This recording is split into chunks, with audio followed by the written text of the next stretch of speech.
Hello बच्चों, क्या हाल चाल। तो बच्चों, एक मैं और नया मैथमेटिकल टूल्स लेके आया हूँ for understanding the concept of physics. You must have idea about the integration. तो बच्चों, आज हम बात करने जा रहे हैं एक बहुत ही इंपॉर्टेंट कॉन्सेप्ट का, जो मैथ का कॉन्सेप्ट है बट वो फिजिक्स में बहुत ही इंपॉर्टेंट है, that is called integration. So बच्चों, पेन और कॉपी निकाल लेंगे। Very good evening to all of you my dear students. So heading है बच्चों इंटीग्रेशन। बात करेंगे आज इंटीग्रेशन बच्चों। इंटीग्रेशन बच्चों, इंटीग्रेशन क्या होता है? Integration is the reverse process of differentiation. Integration is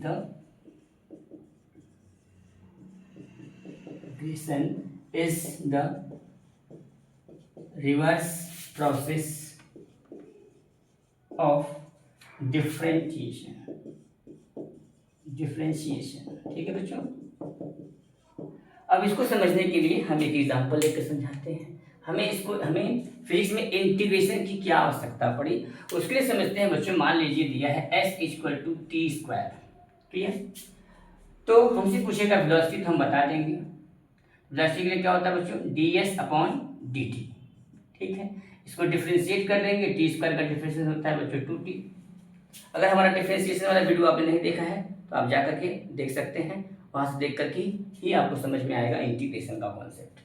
अच्छा बच्चों, मान लीजिए कि अगर हमको दे दिया वेलोसिटी 3t स्क्वायर और हमसे पूछा कि डिस्प्लेसमेंट बताओ कितना होगा।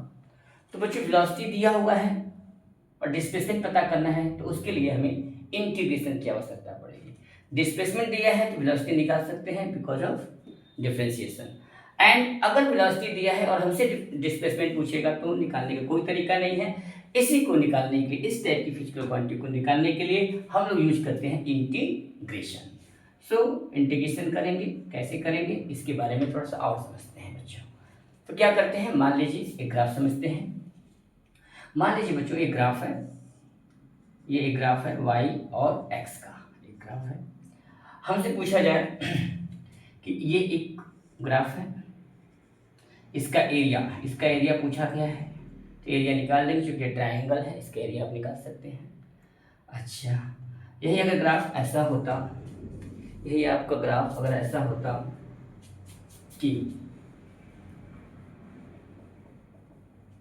ये ग्राफ अगर ऐसा होता तो इसका भी आप एरिया निकाल सकते हैं, बिकॉज ऑफ एक रेक्टेंगल है और रेक्टेंगल का एरिया आप निकाल सकते हैं। अच्छा, मान लीजिए बच्चों कि ग्राफ ऐसा ना हो करके अगर ऐसा होता, जैसे मान लीजिए कुछ इस तरह का होता और हमसे एरिया पूछता इसका, तो इस टाइप की ग्राफ का हम लोग एरिया नहीं निकाल सकते। तो इसके लिए क्या करते हैं बच्चों, इसके लिए हम लोग क्या करते हैं कि इस x में यहाँ पर हम लोग बहुत छोटी सी पतली सी dx लेंथ की एक स्ट्रिप काट लेंगे बच्चों, dx। और ये पूरा जो y में है ये है y1। तो हम अब इस स्ट्रिप का एरिया निकाल सकते हैं। तो एरिया क्या हो जाएगा बच्चों, यहाँ से एरिया हो जाएगा लेंथ, ये स्ट्रिप है आपका जिसका लेंथ है y1 और ब्रेड्थ है dx। तो एरिया हो जाएगा y1 इंटू dx। एक यहाँ पे एरिया काट लिया बच्चों, ये dx, ये डिस्टेंस है, लेंथ है y2। एरिया इसका भी निकाल सकते हैं y2 इंटू dx। इस तरह से एक यहाँ भी काट लेते हैं। मतलब इस तरह से हम लोग छोटी छोटी स्ट्रिप काट काट करके सारे स्ट्रिप्स को एक साथ जोड़ देंगे, समेशन मतलब ऐड कर देंगे, तो हमें पूरे इस कर्व का एरिया निकल जाएगा। तो हम लोग बच्चों एरिया बराबर जो रिक्वायर्ड एरिया है हम निकाल सकते हैं। रिक्वायर्ड एरिया जो निकलेगा बच्चों वो क्या निकलेगा, y1 dx plus y2 dx plus y3 dx, something like that. Different strips काट काट करके हम लोग सारे जो रेक्टेंगल पार्ट्स है इसको हम ऐड कर देंगे, समेशन निकाल देंगे, हमको एरिया मिल जाएगा। तो बच्चों इसी को हम लिखते हैं इंटीग्रेशन इज द समेशन। ठीक, समेशन निकाल दिया y dx। कहाँ से कहाँ तक ले लेते हैं बच्चों, मान लीजिए x इक्वल टू ये दिया है x1 और x इक्वल टू दिया है ये n। ठीक, तो हमने लिया yn, क्योंकि हर y1 y2 y3 हर बार चेंज हो रहा है, तो yn। तो यहाँ पर हमने मान लिया कि n इक्वल टू 1 से लेकर के n इक्वल टू x तक। ठीक है।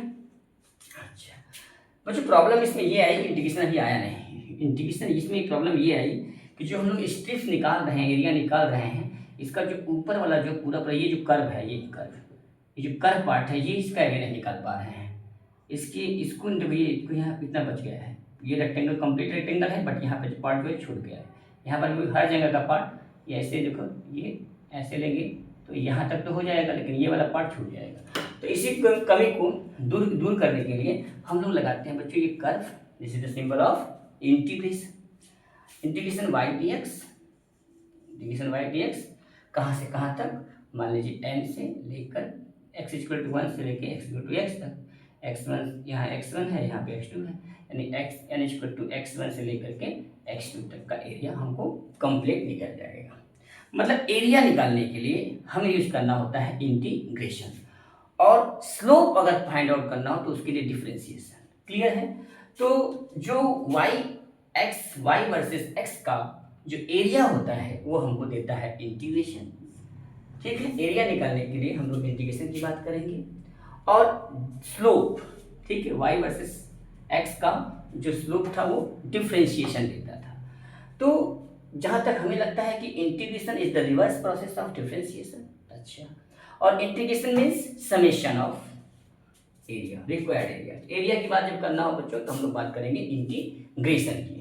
अच्छा, यहाँ तक समझ में आई थिंक आप लोगों को आ गया होगा। ठीक है, तो इंटीग्रेशन जो होता है, इंटीग्रेशन एक रिवर्स प्रोसेस है डिफरेंशिएशन का, और आपने डिफरेंशिएशन वाला वीडियो मेरा देखा है, लिंक मैंने दे दिया है। ठीक है, अच्छा बच्चों, अब हम बात कर रहे हैं सर बेसिक फार्मूला की। तो बच्चों बात करते हैं बेसिक फार्मूला फॉर इंटीग्रेशन। हम आपको उतना ही इंटीग्रेशन बताएंगे जितना फिजिक्स में रिक्वायर्ड है। ऐसे फिजिक्स इंटीग्रेशन तो बहुत बड़ा मतलब टॉपिक है, क्लास 12th में तो पूरा इंटीग्रेशन डिफरेंशिएशन ही भरा पड़ा है। तो यहाँ पे हम केवल जो यूजेबल होंगे उनको हम बताएंगे, और जो कुछ रिक्वायर पड़ेगा तो रास्ते में हम लोग जब क्लास 11th की फीस पढ़ते जाएंगे, जहाँ जहाँ जरूरत पड़ेगी वहाँ वहाँ हम आपको बताते रहेंगे। तो बच्चों बात करते हैं इंटीग्रेशन का बेसिक फार्मूला। तो बेसिक फार्मूला में सबसे इम्पोर्टेंट फार्मूला जो है वो ये है इंटीग्रेशन x⁻n dx। बच्चों ये फार्मूला होता है x⁻n + 1 / n + 1, where n = not -1। n की वैल्यू -1 नहीं होनी चाहिए। अगर n की वैल्यू माइनस हो जाएगी ये 0 हो जाएगा। 1/0 anything that means not defined. ठीक है, अच्छा जैसे एग्जांपल में देखते हैं, इस x⁻2 है तो इसका डिफरेंशिएशन क्या हो जाएगा, उसमें x⁻2 + 1 / 2 + 1 दैट मीन्स x⁻3 + 3। ठीक है, इसे मान लीजिए दिया है integration x⁻4 dx that means x⁻5 / 5। इसमें 1 ऊपर जोड़ देंगे और नीचे वाले में 1 जोड़ देंगे। ठीक, x⁻, और प्लस c भी लिखते हैं बच्चों, प्लस c से लेते हैं, इसमें हमको बोलते हैं हम लोग इनडिफिनिट इंटीग्रल। क्या बोलते हैं? Indefinite integral. ठीक है बच्चों, इनडिफिनिट इंटीग्रल सही है। इसे मान लीजिए दिया है इंटीग्रेशन 1/x dx। तो बच्चों x की वैल्यू यहाँ पे -1 आएगी, x = -1 dx। इसको एक -1 आ गया x की वैल्यू, अगर -1 में आएगी तो वो तो पॉसिबल नहीं है, इसलिए हम 1/x को लिखते हैं बच्चों log mod of x plus c। 1/x dx का इंटीग्रेशन क्या हो जाएगा, log mod of x। mod of x इसलिए लेते हैं बच्चों जो लॉगरिथमिक फंक्शंस होते हैं वो पॉजिटिव के लिए डिफाइंड होते हैं, इसलिए हमने मॉड लगा दिया है पॉजिटिव के लिए, क्योंकि नेगेटिव वैल्यूज में डिफाइंड नहीं होती। ठीक है, अच्छा बच्चों मान लीजिए दिया है इंटीग्रेशन √x dx। ठीक है, तो क्या करेंगे बच्चों, इंटीग्रेशन √ लिख सकते हैं x⁻1/2 dx that means x⁻1/2 + 1/n/2 + 1। ये क्या हो जाएगा बच्चों, 2 × 2 = x⁻3/2 / 3/2 ऊपर जाएगा 2/3 x⁻3/2। तो इस तरह से हम लोग इसके फार्मूले को यूज कर सकते हैं। ये हमारा पहला फार्मूला है x⁻n dx। अच्छा बच्चों, अब हम लोग बात करने वाले हैं कुछ और फार्मूलों की। ठीक है, यहाँ तक नोट कर लिया आपने। चलो तो बात करते हैं बच्चों कुछ और फार्मूलों की, जैसे दिया हो इंटीग्रेशन e⁻x dx। तो इसका हो जाएगा बच्चों, जैसे डिफरेंशिएशन में क्या होता है, e⁻x का डिफरेंशिएशन होता है e⁻x, उस इंटीग्रेशन में भी e⁻x ही होता है, e⁻x। ठीक है बच्चों, अच्छा उसके बाद हम लोग पढ़ेंगे, ये दूसरा फार्मूला था हमारा। तीसरा फार्मूला हम लोग देखते हैं, जैसे integration sine x. Integration sine x D x जो होता है बच्चों वो होता है माइनस कॉस एक्स प्लस सी। सब में प्लस सी लगाना चूंकि ये इनडिफिनिट इंटीग्रल है। इनडिफिनिट इंटीग्रल मतलब इसकी वैल्यू डिफिनिट नहीं है कि कहाँ से कहाँ तक हमको इंटीग्रेट करना है। That's why we can say that is the indefinite integral. Clear. अच्छा, इंटीग्रेशन cos x dx जो होता है बच्चों ये होता है sin x प्लस सी। ठीक है। अच्छा, यहाँ तक नोट करो बच्चों। ठीक, अब हम लोग पढ़ते हैं कुछ इंपॉर्टेंट अलजेब्रा फंक्शन। ठीक है, तो अलजेब्रा फंक्शन में हम लोग देखते हैं, तो अलजेब्रा ऑफ इंटीग्रेशन देख लेते हैं। अलजेब्रा ऑफ इंटीग्रेशन, इंटीग्रेशन जैसे मान लीजिए बच्चों दिया है integration 5x dx, 5x dx, तो बच्चों 5 कांस्टेंट में जो मल्टीप्लाई है उसको बाहर निकाल लेंगे, 5 इंटीग्रेशन x dx। अच्छा बच्चों x dx का इंटीग्रेशन जो होता है वो होता है x स्क्वायर बाई 2, तो 5x स्क्वायर बाई 2। ठीक है, ठीक है। अच्छा, इंटीग्रेशन dx निकालना है बच्चों, तो इंटीग्रेशन x को हम लिख सकते हैं x पावर 0 dx। क्लियर। इसको हम x पावर n dx की फॉर्म को हो गया। x पावर n का इंटीग्रेशन क्या होता था, x power n plus 1 upon n plus 1, तो x power 0 plus 1 upon 0 plus 1, that means x dx का जो इंटीग्रेशन आएगा dx का बच्चों वो x होता है। ठीक है। ऐसे ही मान लीजिए दिया है 3x square plus 2x plus 6 5, इसको हमको इंटीग्रेट करना है बच्चों। तो कैसे इंटीग्रेट करेंगे, सबको अलग अलग करके सेपरेट करके तोड़ लेंगे, ये एक साथ भी कर सकते हैं। अलग अलग करेंगे तो कैसे करेंगे, integration 3x square dx plus 2x plus integration 2x dx plus 5 dx। इसमें 3 को मल्टीप्लाई में 3 को बाहर कांस्टेंट वैल्यू बाहर निकाल लेंगे इंटीग्रेशन से, integration x square dx plus 2 यहाँ पे कांस्टेंट वैल्यू 2 बाहर निकला x dx प्लस 5 बाहर है इंटीग्रेशन dx। ओके बच्चों, ये प्लस सी समय है, मैं बार बार नहीं लिखूंगा, समझ लो।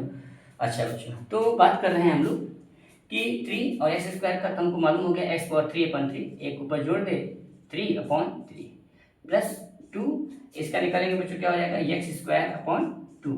ठीक है, प्लस 5 dx का इंटीग्रेशन होता है x, क्या होता है x। तो 3 से 3 मर गया, 2 से 2 मर गया, और ये बन गया हमारा x power 3 plus x power 2 plus 5x plus c। Clear. तो इस तरह से हम लोग अलजेब्रिक फंक्शन में जितने भी ये हों अलग अलग करके हम लोग निकाल सकते हैं। ठीक है बच्चों, यहाँ तक नोट करो आप लोग। चलो आगे देखते हैं बच्चों। तो हम ये जान रहे हैं कि स्लोप अगर निकालना हो तो डिफरेंशिएशन, अगर एरिया निकालना हो तो इंटीग्रेशन। इतना समझ में आया। अच्छा, अब बात करते हैं बच्चों डिफरेंट इंटीग्रल बात कर लेते हैं। बच्चों डिफरेंट इंटीग्रल में हमको पार्टिकुलर एरिया का डिफाइंड वैल्यू दिया जाएगा कि इस एरिया तक निकालना है आपको, इसको बोलते हैं डिफिनिट इंटीग्रल। तो बच्चों डिफिनिट इंटीग्रल कैसे निकालते हैं, डिफिनिट इंटीग्रल निकालने के लिए आपको लिमिट दी रहेगी कहाँ से कहाँ तक आपको एरिया कैलकुलेट करना है। मान लीजिए इंटीग्रेशन दिया हुआ है 2 to 3x dx। क्लियर, ये आपका लोअर लिमिट है, ये आपका अपर लिमिट है। अपर लिमिट के में से लोअर लिमिट को सब्ट्रैक्ट किया जाता है। जैसे मान लीजिए पहले आप इसको इंटीग्रेट करिए, x dx का इंटीग्रेशन क्या होता है बच्चों, x स्क्वायर बाई 2। ठीक है, और यहाँ पर लिमिट लगाएंगे 2, यहाँ पर लगाएंगे 3, जो x है वहाँ पे 3 रखो पहले, तो 3 का square upon 2 minus lower limit 2 का स्क्वायर अपॉन 2। ठीक है बच्चों, तो ये हो जाएगा 3 का स्क्वायर हो जाएगा 9 अपॉन 2 माइनस 2 4 अपॉन 2। ठीक है, तो अब इसको सॉल्व आप कर सकते हैं। ठीक है, ऐसे हो जाएगा 2 9 माइनस 4 5 अपॉन 2। सो इस तरह से हम लोग डिफरेंट इंटीग्रल के क्वेश्चन लगा सकते हैं। जैसे मान लीजिए है integration x equal to 1 to 2 dx, तो इसका हो जाएगा बच्चों x, और लोअर लिमिट अपर लिमिट है 2, लोअर लिमिट है 1। तो एक बार हम x के स्थान पर 2 रखेंगे, 2 माइनस x के यहाँ पर लोअर लिमिट रखेंगे माइनस करके, तो हो जाएगा 1, 2 माइनस 1 दैट मीन्स 1।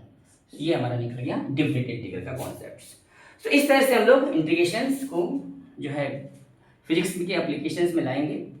तो बेसिकली जो बात कर रहे हैं हम लोग बच्चों इंटीग्रेशन का यूज, क्योंकि हमको पूरी मैथ नहीं पढ़ानी है, मैथ हमको नहीं आती है, तो मैथ नहीं पढ़ानी है, हमको पढ़ानी है फिजिक्स।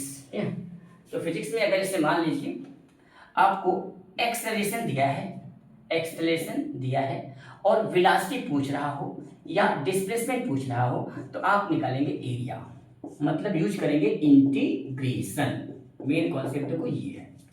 अगर एरिया दिया हो, अगर एक्सेलरेशन दिया हो और आपसे वेलोसिटी पूछ रहा हो या डिस्प्लेसमेंट पूछ रहा हो तो आप यूज करेंगे इंटीग्रेशन।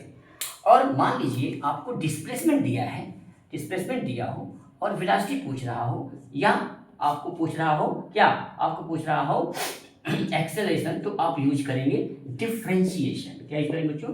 डिफरेंशिएशन। जैसे एक एग्जांपल देखते हैं बच्चों। एक एग्जांपल है हमारे पास, जैसे मान लीजिए a equal to 3t² plus 2, a equal to 3t² plus 2। आपको बताना है फाइंड द वेलोसिटी।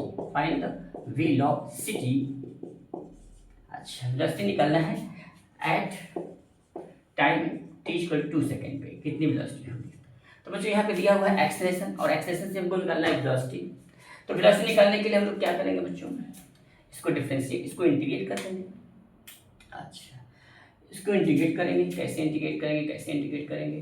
अच्छा, तो इंटीग्रेशन करेंगे बच्चों। कैसे करेंगे ये आपको पता नहीं है। तो integration a dx equal to v equal to होता है इंटीग्रेशन a dx। तो इंटीग्रेशन a dx मतलब यहाँ पर t की फॉर्म में दिया है तो dt कर देंगे a dt। a की वैल्यू कितनी है बच्चों? 3t² प्लस 2 ब्रैकेट में दिया है dt।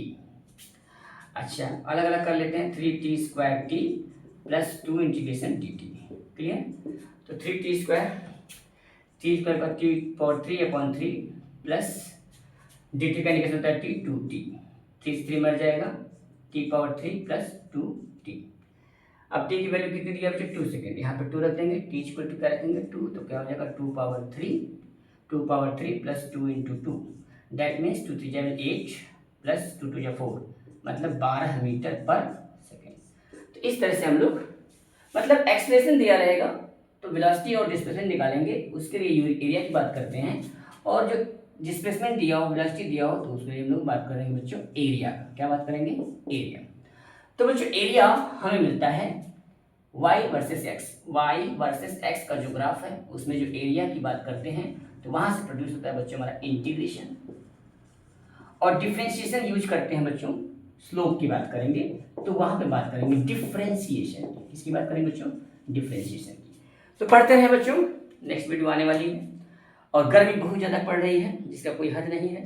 पूरा मैं नहा लिया हूँ। ठीक है, चलो, थैंक यू, धन्यवाद।